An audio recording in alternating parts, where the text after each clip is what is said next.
Hey guys, this is Sundown Rider here, and this is going to be my chapter review to One Piece chapter 839. I shall never forget the debt that I owe you.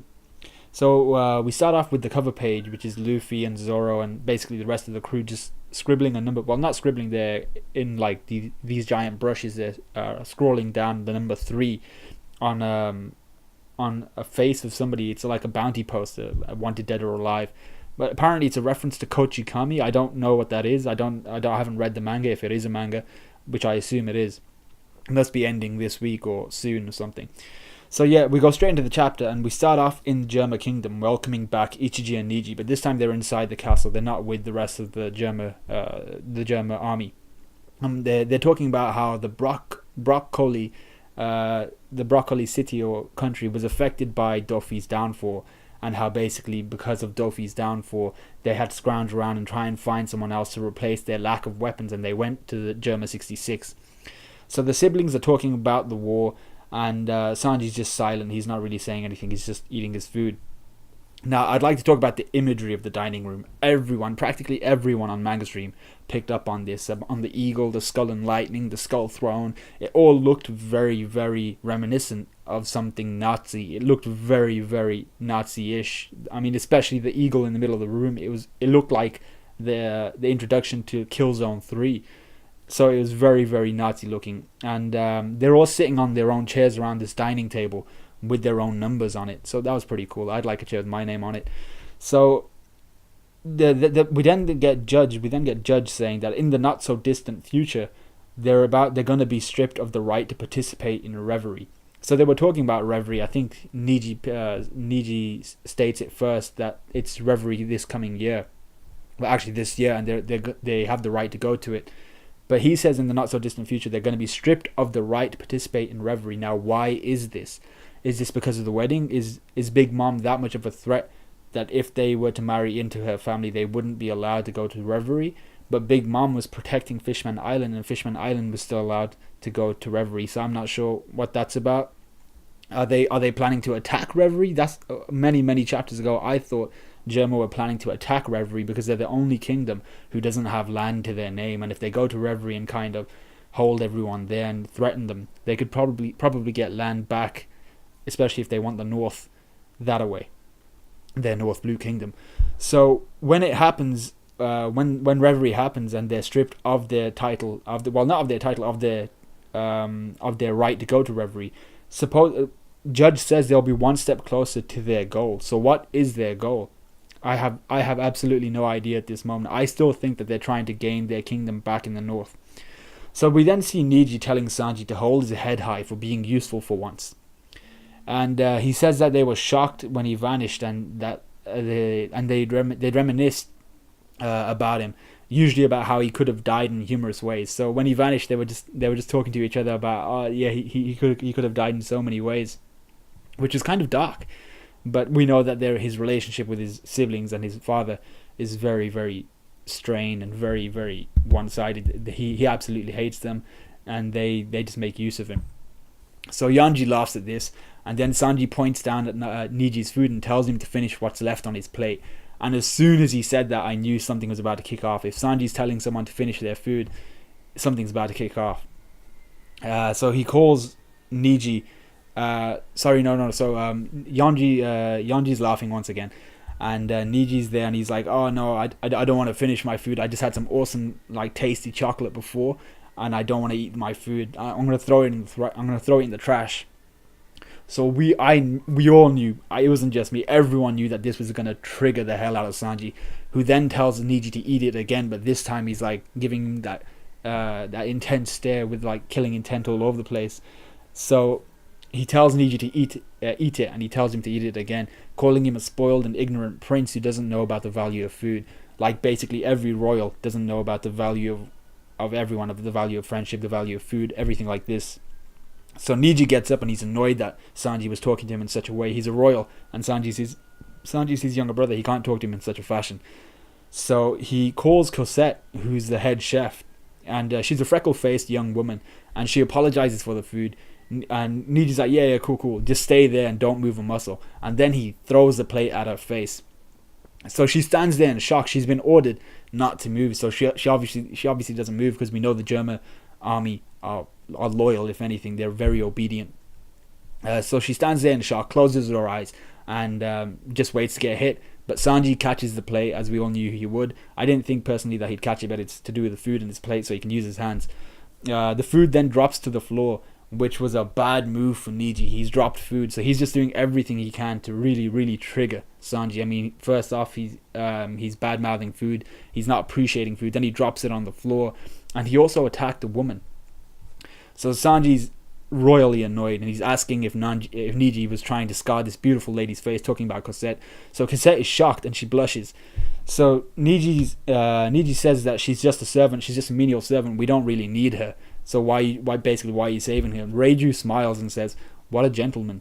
Now this whole issue with Reiju, everybody, especially in the mainstream comments, everybody's confused as to whether Reiju is indeed evil, or whether she's gonna eventually turn around and become part of Sanji's, well, not his crew, but become affiliated with Sanji in such a way that she's not evil, or maybe she's not 100% good, but she's going to be one of the two. She's either going to be 100% evil, or she's going to become good and save or help Sanji.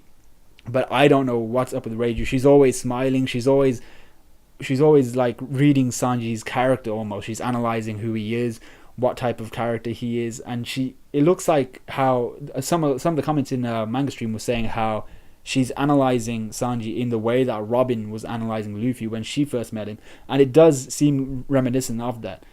So Sanji then explains what the dish was. It was called an acolyte, so I don't know what it was called, and its properties in aiding the immune system and everything else it does. So Cosette is shocked initially by his knowledge, but then when Sanji's kind of picking up the food, she tries to stop Sanji touching it. So Sanji berates his siblings for their lack of appreciation for food, as he would berate anybody for their lack of appreciation of food. So Sanji starts to eat the food off the floor. Cosette is shocked. She says Royal shouldn't eat off the floor, and Neji is just disgusted. He's absolutely annoyed now with Sanji saying, you're eating food off the floor and you dare to call yourself my brother. So Sanji tells Cosette the seasoning she chose was perfect, and she's beyond like happy about this. She blushes, she starts to cry, and then Neji moves in to attack. And something I picked up on, and nobody else really said it in this manga stream comments, was he attacked with a kick.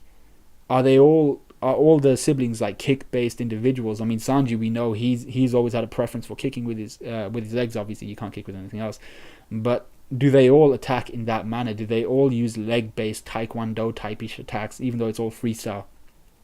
So yeah, let me know what you think. So Neji is commanded to stop at the last second by Judge, just before he hits Sanji. And Sanji kind of, we know he was commanded to stop the attack because they need Sanji to look good for the wedding.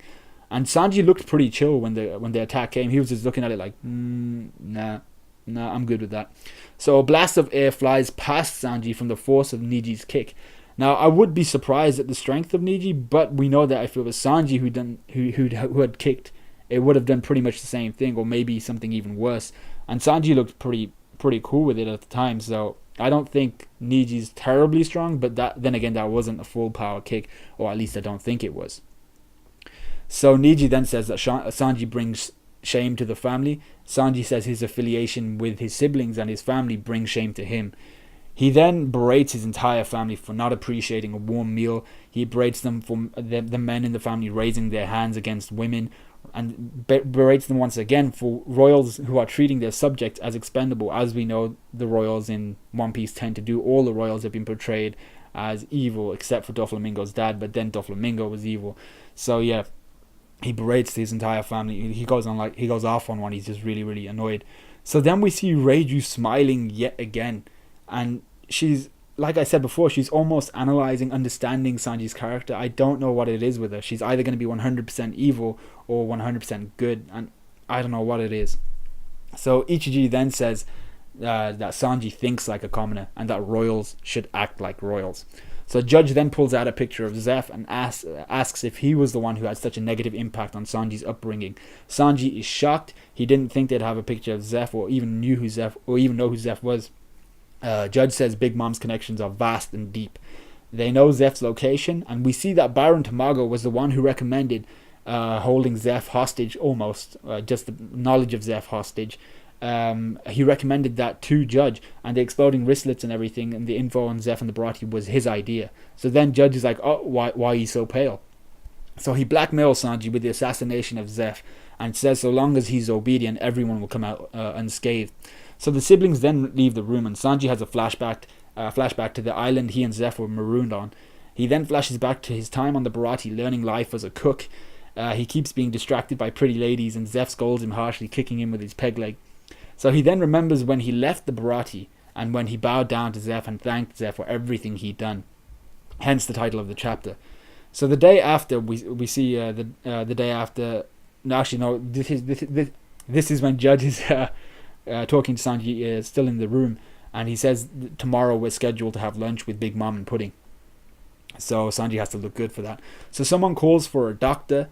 We then go on to the next panel, and someone's calling for a doctor, and it's Sanji, and he's holding a beating Cosette in his arms. Remember, the head chef, and Sanji thinks it's Niji who did it. Yonji and a doctor arrive, and Yonji is saying that Sanji brought this on himself. Now, instantly, I didn't think maybe it could have been Niji, but maybe it was somebody else.